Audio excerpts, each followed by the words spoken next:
Hi, Joe here at woollycottage.com. It is a Q&A for back end of June, July. We're more likely to have another one before the end of the month. You'll see that things will pattern through, so it'll look like you've got to something each month anyway. Okay, so we're back. We've had a couple of weeks sort of things out at home. Phil and I are starting to settle back into our routine again, and Phil's back to work, which is only a good thing, isn't it? It can only be a good thing. Me and my sanity. Bless his cotton socks. Right, so I've had some nice questions in this week. I will probably refer to my notes because I've written down the questions or abbreviated the questions and put down my answers. So we'll start off with Melanie. Melanie mentioned that she bought some Egyptian cotton and was, through trial and error, she did some ratio mixes, and she wanted to make enough, I think it was for a sweater or a cardigan or something, but she had some Egyptian cotton, which is the best cotton to get. She wanted to blend it as a 20% ratio with 10% silk and 70% wool. Brilliant ratio, lovely ratio. But she said that no matter how many times she carded the fibres through, she was still getting a rustic look when she spun it as a yarn. Now, I'm not surprised. Egyptian cotton, even if it's sold as a top, it's a very short staple length, okay? It's a short staple length. It usually about 2 inches max. If you're lucky, 1.5 inches, 2 inches sort of staple length, give or take. Now, very much like a soya fibre or in bamboo staple length, I would look for some, but I'm in the middle of decorating my room, moving around in a really good declutter, so I can't currently get to a staple, to any of my soya bean, unless there's some down there. No, there isn't. But these fibres, these plant-based fibres, okay, they have a very short staple length, no more than 1 inch, 2 inches long, which are brilliant if you want to make a wool that's got a halo in it, just like you would if you were blending with or buying the yarn with Angora or mohairing. It will give you a vegetarian sort of look if you're quite happy to work with wools, but you want to incorporate it with plant-based fibre to get that slightly rustic halo look to your wool. It's perfect. You're not going to get it to spin very, very fine without a halo in it. It's going to have that rustic look. So you have one of two ways to do it if you want to spin it. Just as a try, have a go yourself. Now, traditionally, cotton is rolled on a board or with hand carders into poonies. Now, poonies are like a roll egg, but they're very small, very petite, and very, very tight, the way that they're rolled together. That's how they've always been done traditionally. And then you would spin them up on a spinning wheel. You could do quite easily, but there's a device called a Gokara or something. I think it is a Chikara, and it's a tabletop hand cranked wheel, and it comes like a box. You get older Indian versions, the big round wheels that are handmade. In China they do the same thing. They use the same sort of contraption for spinning silks because it's such a fine fibre. So yeah, what I would advise is, if you're blending it up, blend it up on your blending board. If you've got a drum carder and you're a dab hand at doing roll legs off there, then fine, by all means. I'm not, and I'm not going to attempt to show you how to do it because I can't do it. I've tried. So yeah, you want to blend up your ratio, your 20% Egyptian cotton to your 10% silk and your 70% wool blend. Blend it up there as evenly as you possibly can, and then roll it into roll legs and spin it from there.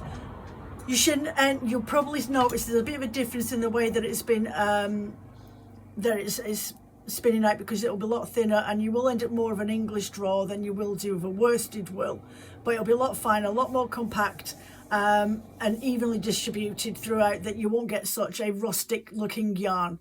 Though it won't be perfect, you're not always going to get something that's perfect, but you're going to get something that's going to give you a really lovely looking fibre, woolen knitted project, okay.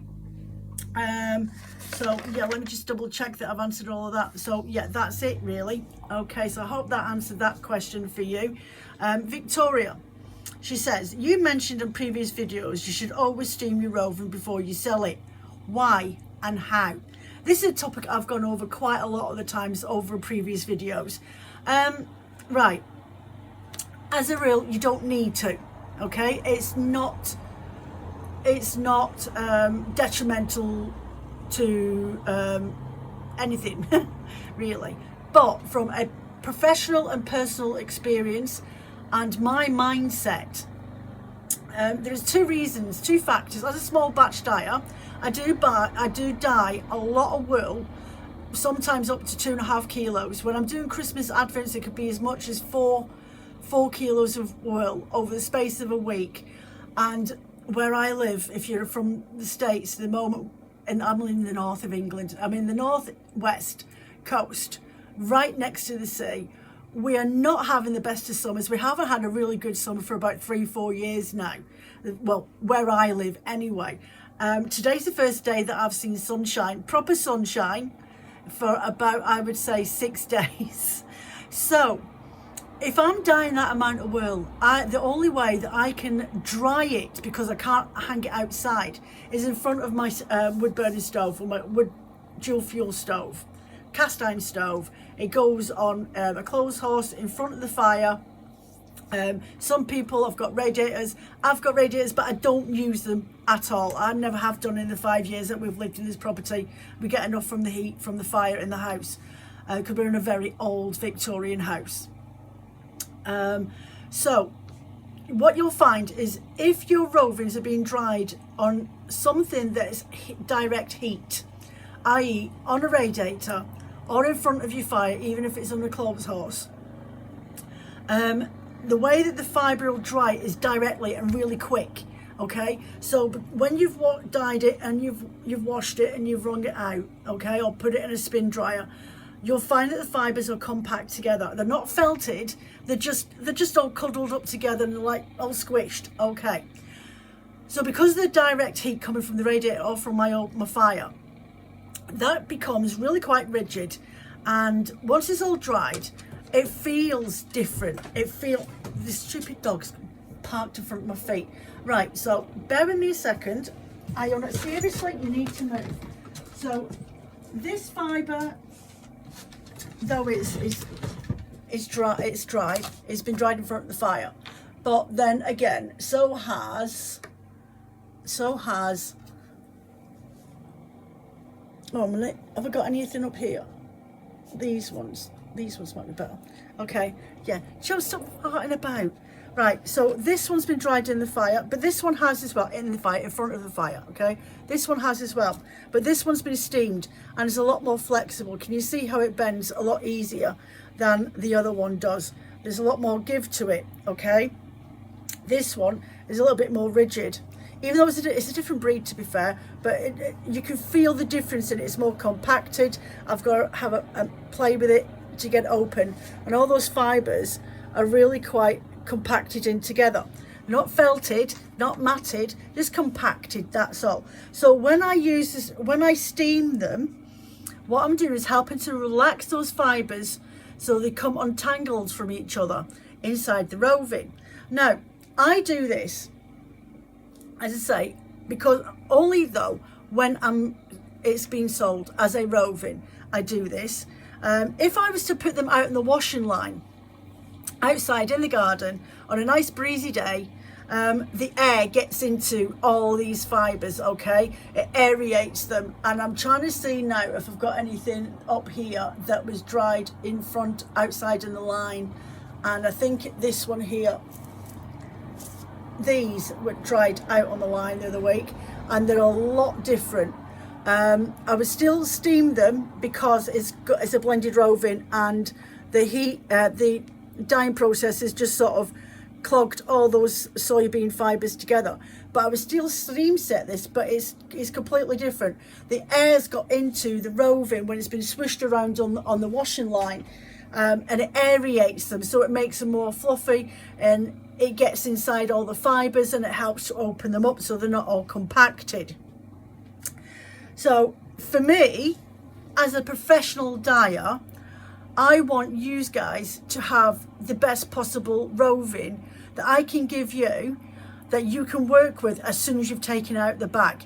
I don't want you to have to open this up, have a fight with it for prepping and think, oh, do you know what, I'm going to have to go and steam this, and then go and get the steam kettle out and then steam it to open up the fibres to make it easier for you, because you may want to just draft that straight as it is.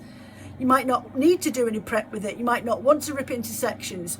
But if you've got something like this, where it's got different colours in it, well, it's a gradient fade, you may want to mess around with the preparation of it. So if you're having a fight with it to pull it apart because all the fibres are all twisted and really tight and fused together because of the intense heat, then that's going to be a bit more less enjoyable to work with. So my methodology is, if the roving is going out my studio, I will steam it unless it's been outside on the washing line and been air dried. If it's been indoor dried, I will steam it. I will help relax those fibres, and I will then post that out to you. And I would be happy with that, because that's what I would want to receive. I don't want, as a customer, to receive something that looks like it could be felted, though it's not. It's just compacted because it's been intensely dried on a radiator or in front of a fire, because a lot of the small batch dyers, that's all we've got access to. So I want to give you the best product. So you have two options. You can either heat intense dry it, which is really, really quick in comparison to doing it any other way, like just air drying it over the top of the clothes horse or whatever, being away from the fire, or you can do it outside in the garden. If you do it in the garden and there's a nice breeze, it will come out and it'll be really lovely, soft and flexible and quite easy to work with. If you do go out into do it in the house and it's direct heat source that is drying it, then I would advise steaming it. Now, to say that, on the note, it might not be anything to do with the actual drying process itself. It could be the dyeing process. Sometimes if you add far too much dye to your dye stock, it can help stiffen the wool, okay? Or your heat in your dye pan has been up too high. You've been distracted for a second, you've come back and it's no longer bubbling, it's actually simmering your wool. So there's times like that when you'll want to use steam to help relax that wool, so you can try and rejuvenate it to the point where you can actually work with it. Sometimes you will get, and there are some out there new to the business that don't understand the concept of being able to work, because they were quite happy to work with that. They don't know any difference. They've not done their market research and bought from other suppliers. So sometimes you'll get that, or you've stowed away your roving for a rainy day and it's sat in the shelf all scrumped up, or in your box all scrumped up, and just taking it out and steaming it over the kettle will help rejuvenate that back into a nice workable wool. So those are the reasons why you would use steam. As I say, for a personal point of view, I prefer to have something I don't want to have a fight with. And for me, as a professional, I want to give you the best quality fibre that I can possibly give you when you receive it. Okay, so you can use, you can get these really cheap portable clothes steamers now. You can use that to help steam your wool straight. Just hang it over the door or over a coat hanger from your door, and then just steam it. I use a little, where is it? A little mini kettle. It's a travel kettle. You've seen me use it many, many times. This cost me about £16. This is a steam attachment. It's only a little tiny thing. You can buy them on Amazon for next to nothing really, and it's a really good bit of kit. Yeah, so I use that and I just steam my wool up over the top of it. Pardon me. You can use an electric kettle, and I've done that in the past before I had that, and it's a bit of a faff. Also, the steamer is brilliant as well when you've hand spun your wool and you've plied it and you don't want to wash it, or if you've done art yarns I'm really quite dubious about washing an art yarn. Lots of people do it, but I always feel like it's gonna lose its character.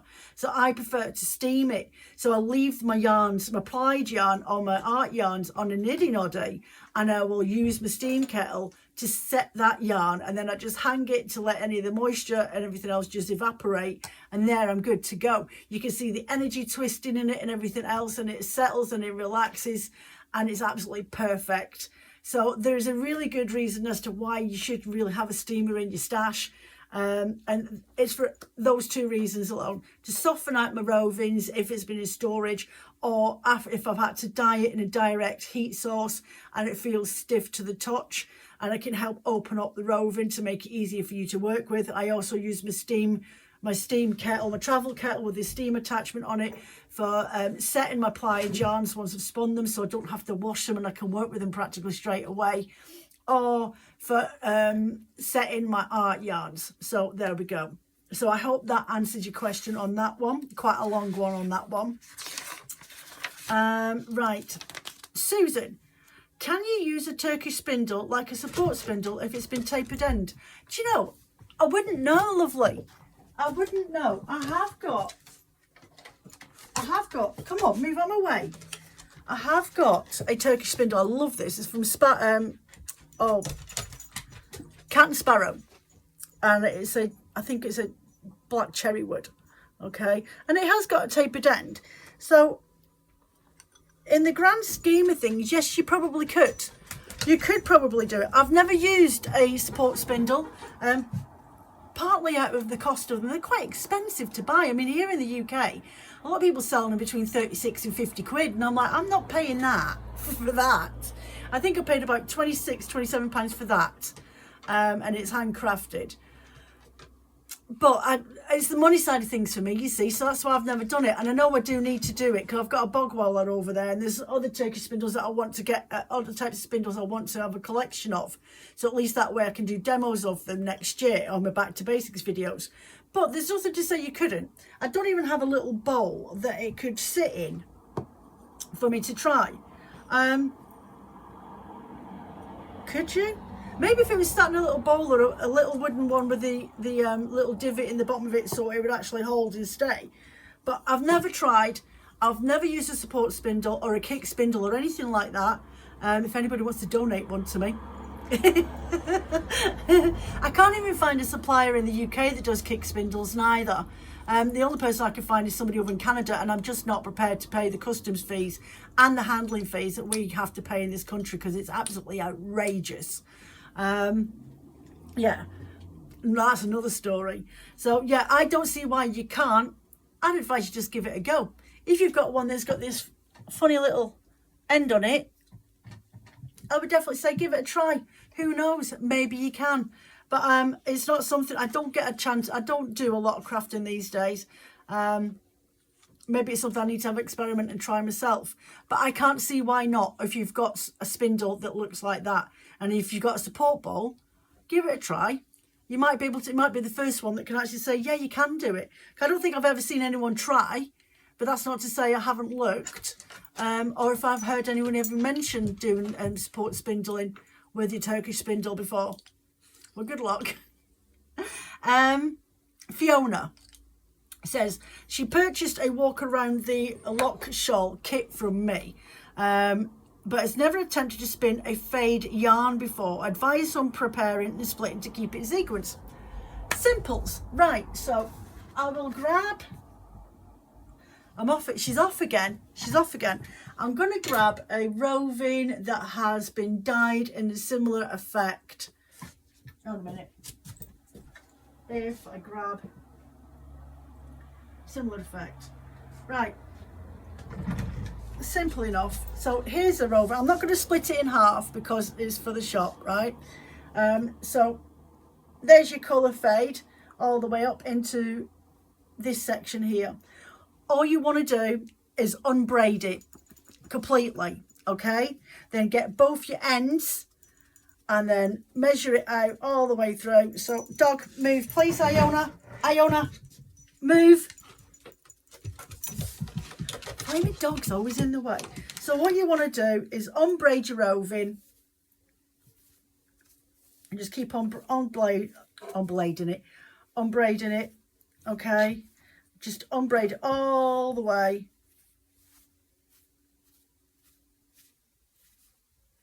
There we go. So do that. Grab your other end, pair them off together, okay? Keep going, and then when you get to that bend there, just tease it, the fibres a little bit open so it's easy, and then grab it and pull it apart. Simple as. And then get 2 bobbins. Hopefully you've got decent sized bobbins, 100 gram, what they can hold 100 grams. And then you just want to spin them from the exact same colour end. So say we start from the greys. So on one bobbin, you're going to spin the grey all the way through the browns and the fawns into that orangey colour, all the way through the peach, into the orange, and then into that barley cream. Okay, and you're going to repeat that on the next bobbin. So you just want to make sure that you start off with the exact same colours either way. Okay, then from those 2 ends, you want to then, those 2 bobbins, then ply them onto one bobbin. You will find that you can't fit 200 grams of plied wool onto a bobbin, but you can stop halfway through and then start on another bobbin to finish it off. And then just remember that one of your yarns, and on a second, let me just think this through. So yeah, you spin those bobbins off end to end on 2 bobbins, and then ply those back onto themselves on 2 bobbins. Keep a mental note of the colour rhythm, so it's grey, fawn, peach, orange and cream, so that if you have to use another bobbin to do the other half of your 2 bobbins to ply in them, then you'll remember which sequence it should be in. Now you can do a centre pill ball.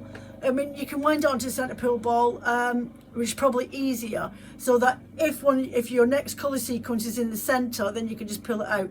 If your next colour sequence in your list is on the outside, you can just knit with it as is. An alternative to that, you can just you could pull your sections apart if you want to rearrange the colour sequence. So undo your oven, pull off the grey section and the grey section, pull off your brown section, separate your peach section and your orange and then your cream section, and then spin them off for the sequence that you want to spin them off. But you just have to make sure that you repeat that exact same sequence on your next bobbin for you to ply them so that the colours will match all the way through.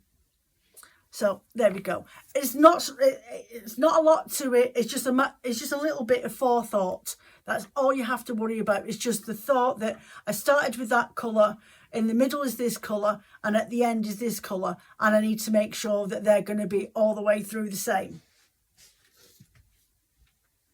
So that's that. Okay. So Alison asked where to find Angelina, as she finds that the World of Wool ones are too coarse. There's a reason why you find them too coarse, because you're probably ordering the wrong type. And I don't mean wrong type, because you can use all of them in your wools. Okay, now you have heat bondable and non-heat bondable Angelina. Now, the non-heat bondable, and I know exactly what you mean, has a more crunchy, rigid feeling to it. Actually, no, it's not that one. It's not that one. Joe, do you know what? You're a moron. Right, so the non-heat bondable one is a lot softer, okay? A lot softer, a lot finer. It feels finer. It's not finer. It's an 8 denier. It's exactly the same as this is an 8 denier, right? But this is non-heat bondable, so that when you're working with it in a yarn, it's going to be a lot softer to your skin. Okay, it feels softer. Whatever they've done in the process of it makes it feel softer, so it's going to be a lot more pliable. It's a lot softer. It floats around a lot more. Okay, in comparison to the heat bondable. Now the heat bondable Angelina, look how stiff it is. It's like troll's hair. In comparison to that one, it's floaty. Okay, that one's really stiff and really rigid. Now, both of them can be used in completely different respects. This one can be used in knitting. This one can be used in knitting, to be fair. But the non-heat bondable won't change its structure when it's introduced to heat, i.e. if you put it in the washing machine, like with a superwash wool that you've blended with it. It's not going to melt, it's not going to go crunchy, it's not going to change its structure. But if you use a heat bondable Angelina, okay, this melts and heat, it changes its structure. So what you find is people that make these fairies, not felted fairies and things like that, and they have these gossamer wings that they make, that's from this stuff, heat bondable. So in the sense of heat bondable, if I was to get a piece of greaseproof paper and I put it on my table, okay, and then I get some very fine fishing wire and make a structure of a pair of wings, i.e. fairy wings, okay, and then on the greaseproof paper I've put on my desk, I'm going to layer that with some heat bondable Angelina. And then I'm going to place my wire structure fairy wings on top of that. Then I'm going to get some more of my heat bondable Angelina, and I'm going to place that on top of that. Then I'm going to get another piece of greaseproof paper. I'm going to put that on top of there, and I'm going to get my iron off the steam on its highest heat, and then I'm going to put that over the top. I'm going to heat up that heat bondable Angelina until it melts. That's where you're going wrong, Alison. You want to buy a non-heat bondable Angelina. So next time you go into World of Wool and it gives you an option of which one to go for the non-heat bondable Angelina, and you'll feel that it's a lot softer, a lot more floaty, okay? It gets everywhere. I've found it in my car months after I've used it, when I know for a fact I've got none of it left. This one is great for people that do felting crafts or any type of crafts that need something that will be translucent and create a fixed structure. But that's not to say that you can't use it in spinning. It's just going to feel slightly different if your garment has been put into a hot wash. So I hope that helps you with that. Alternatively, buy yourself some Trilobal and dye it up into loads of different colours that you want. It's a lot softer, it's a lot more pliable, it's a nylon, you can use it in anything, okay? But it's not heat bondable, it won't melt, and you'll still have that lovely gossamer sort of sparkle in there, and you want to go for the super bright Trilobal, but it'll never be the same as an Angelina. So it's non-heat bondable, is floaty, fly away, gets everywhere, okay, whereas your heat bondable is stiff, has structure, and it feels crunchy. Okay, so you want non-heat bondable if you want to use it for your knitting garments, but that's to say, if that's what you're looking for, you want something a lot softer, feels different, and it's a lot more floaty. This is the troll's hair, the heat bondable's troll's hair. The floaty one is like feathers, it just flops around. That's the floppy one, and that's non-heat bondable, so it won't change its structure with heat. So I hope that helps. Okay, Susan, she's back again. Susan says, do I have any suggestions for stopping a centre pull ball getting entangled in the middle? Do you know, I have had this problem, and there is a way to do it. If you're using a ball winder, a cake winder, don't be so fast. Don't do it fast, because you will end up with it. What it does when you're spinning, when you're winding up the cake winder from either a skein of wool or from your bobbin on your spinning wheel, the faster you do it, the more tension is going to be created, which makes it taut in the middle. So you are going to have problems. Just take your time. Alternatively, you want to wind it onto toilet roll, just like you would if you had an Ostapine. You know, those long stick things that sort of peak in the fat at the bottom and go into the top. you can do it like that. If you've got any old yarn cones around the place, use that, wind it around there and do it in a concentric circle as you go around. I tend to use my hand. I'll take my rings off. That's what I usually do. As I take my rings off. No, I'm having a fat thumb day today. I have to turn my thumb. I'm having a fat thumb day. I start off, right? So I'll wrap it around my middle finger. It's a bit like Andean plying, but it's not Andean. So I'll literally wrap it around my middle finger so I know where the centre bit is. And I will just wrap it around my hand. And then I'll come in from this direction. And then I'll come in that direction. And then come in that direction. And then eventually my thumb will start to move in. And I just keep repeating it, and I'll just move my hand around every so often to get different angles on the wool. And then I can move my thumb in and I can take that out, and there's my centre pull and there's my ball. Depending on how much you've got to go. Alternatively, if I can remember how to do this, so you want to wrap that around your middle finger and you want to come around and up and over. Is it around that way? And around.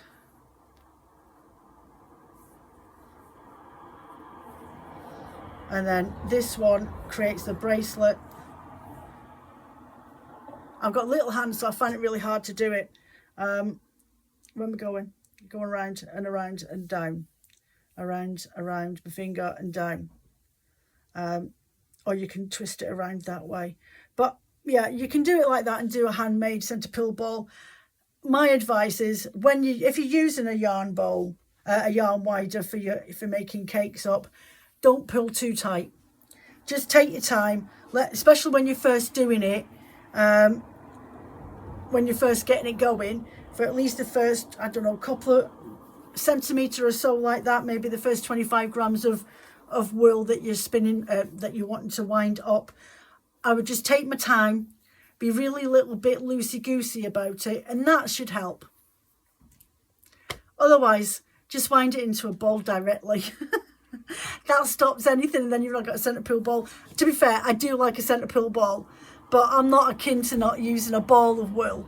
And then just when I'm sat on the sofa, I have my legs tucked up and the ball of wool just sits in between my legs.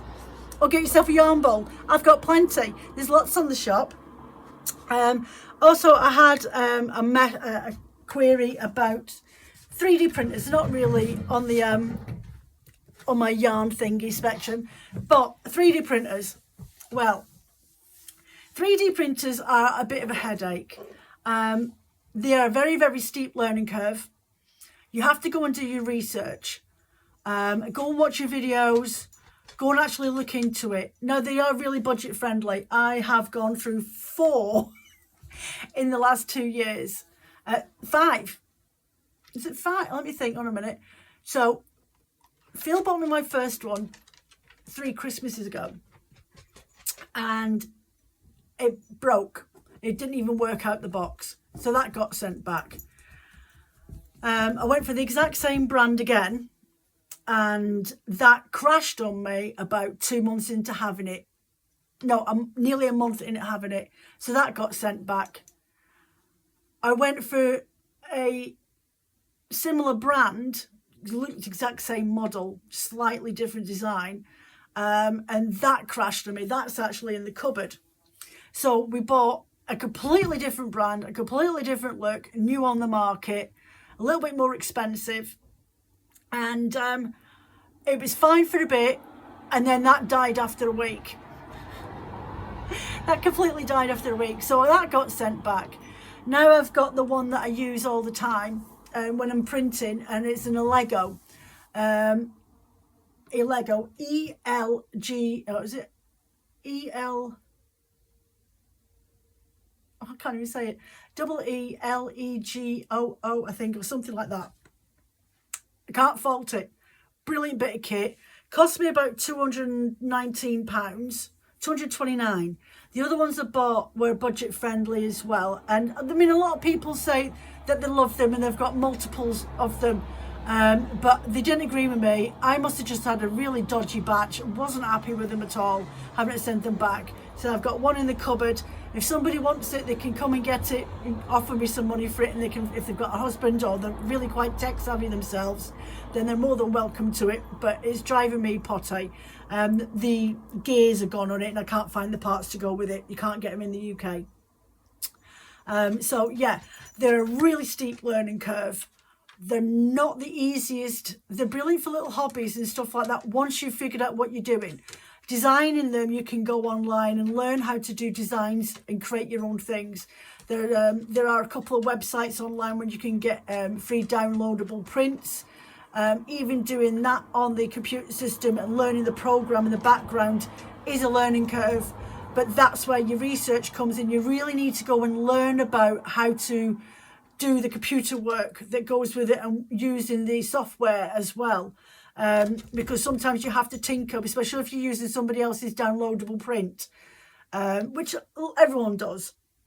But if you're downloading a print, but they've done it on a different type of printer to yours, sometimes the formatting's not quite right, so you may want to make the walls a bit smoother or add a couple of extra layers to it, or increase the size or decrease the size of the item that you want to do, which is what I do for my 3D Taker spindles.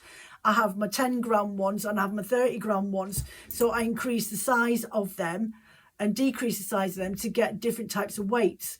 So yeah, there's a lot of nicky-nacky knowing about of it. It took me about a year of obviously trial and error and everything going wrong until me getting this one and me having the confidence. And behind the scenes, I'm trying to teach myself how to actually create my own designs. But it's finding the time. So yeah, they are really lovely little bits to get. I wouldn't get the little dinky ones for 100 quid unless you've got kids and they want to do little tiny models for painting. And for those war games and stuff, like all of the card games that kids do with Dungeons and Dragons, they're perfect for that sort of thing for kids. But go for the larger ones. The Lego, as I say, brilliant model. I think I've got the Neptune 3 Pro, and it does everything that I want it to do, and I'm really happy with it. So I hope that helped you with that one. There's not much you can really do. If you want to go and look up some information, go and actually go onto YouTube and do some research and go and watch other people's videos. You may go over the top of your head, but once you've got that in there and watching how people do things and the information that's out there, definitely worthwhile. Was it 3D SOS is who I learned from, and then there was a couple of others, but he's the major one. He's good at problem solving and shows you how to do these, because you have to format your SD card, so it shows you how to do that on the computer. There's other bits and pieces as well, and it shows you how to tinker with the software in the background. So there's lots of it, but you really need to do your research before you invest in one. Because the amount of questions that you see on the Facebook groups, you're like, why didn't you do your research first? You've gone off on a whim to go and get something. Why don't you spend the time actually going watching tutorials on YouTube before you committed to it, only to find out that it's not for you and you don't understand how to use it, and you're asking sometimes the most easiest of questions that you could have just gone and watched the tutorial instead of asking people, which I get, but I think research is really key to learning how to work something, especially if you've never tried it before. I did when I came into the fibre business. I did my research, I did my experiment, and I learnt on my own before I even went any further, and even tried to do it to outside. So I think it's the same. I'm on the same principle when I'm wanting to buy a new bit of equipment or a new bit of tech. I'll go and do my research and watch YouTube tutorials first before I even commit to it, especially when it's a lot of expense.